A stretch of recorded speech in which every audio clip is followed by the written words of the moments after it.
Le soleil brille haut dans le ciel d'Abidjan. La commune du plateau est en pleine effervescence. Les bureaux ouvrent, les vendeurs ambulants installent leurs étals et les klaxons des voitures créent une symphonie chaotique. Le bus de la SOTRA avance lentement dans les rues bondées. Les passagers, absorbés dans leurs pensées, regardent les bâtiments défiler.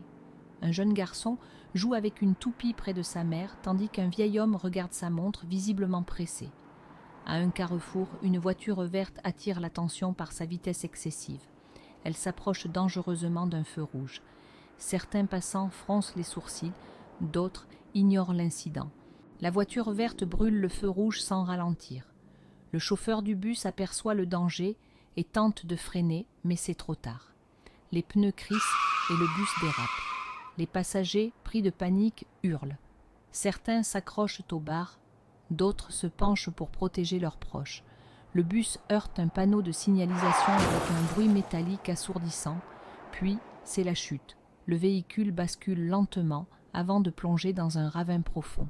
Pendant ces quelques secondes, tout semble figé, puis l'impact retentit, brisant le silence. Le bus repose au fond du ravin, écrasé contre les parois de terre.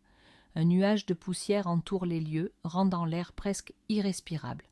À l'intérieur, les passagers reprennent leurs esprits.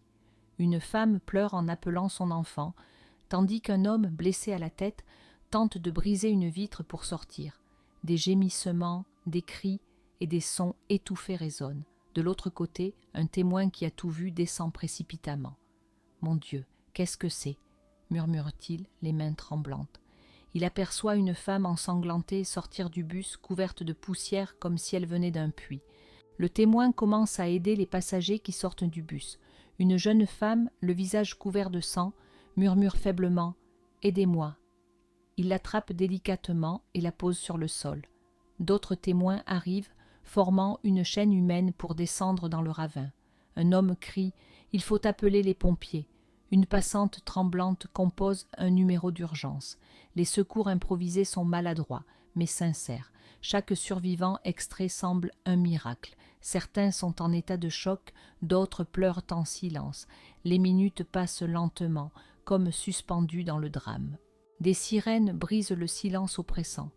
Les sapeurs-pompiers militaires arrivent en masse, armés d'équipements. Leur présence rassure. Ils descendent rapidement dans le ravin, organisant le sauvetage. Un homme secouriste prend un enfant dans ses bras, le berçant doucement pour calmer ses pleurs. Un homme grièvement blessé est hissé sur une civière. Le bus, désormais vide, ressemble à une carcasse abandonnée. La tension est à son comble. Les pompiers travaillent sous le regard inquiet des curieux massés autour du ravin.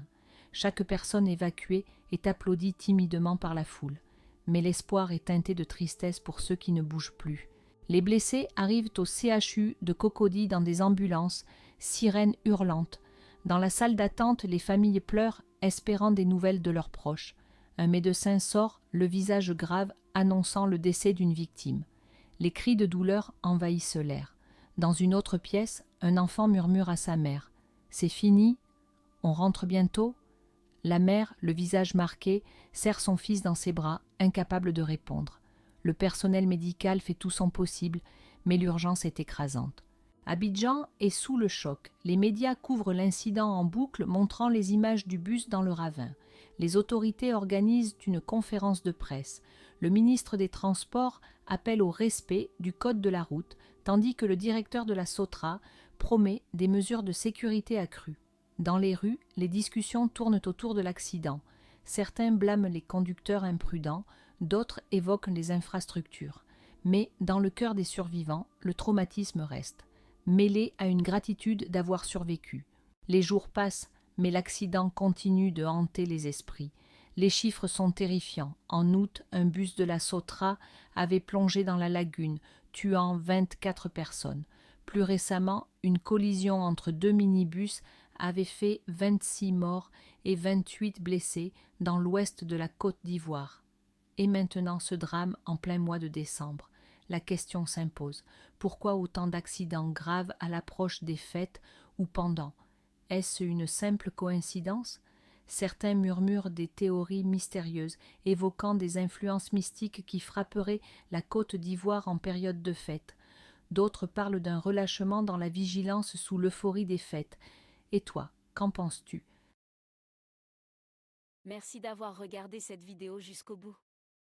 J'espère qu'elle vous a plu. Si c'est le cas, n'hésitez pas à laisser un j'aime, à commenter pour me dire ce que vous en avez pensé ou partager vos propres réflexions. Et surtout, partagez cette vidéo avec vos amis ou votre famille. Pensez à vous abonner et à activer la cloche pour ne pas manquer les prochaines histoires. Merci encore et à très bientôt. Bisous.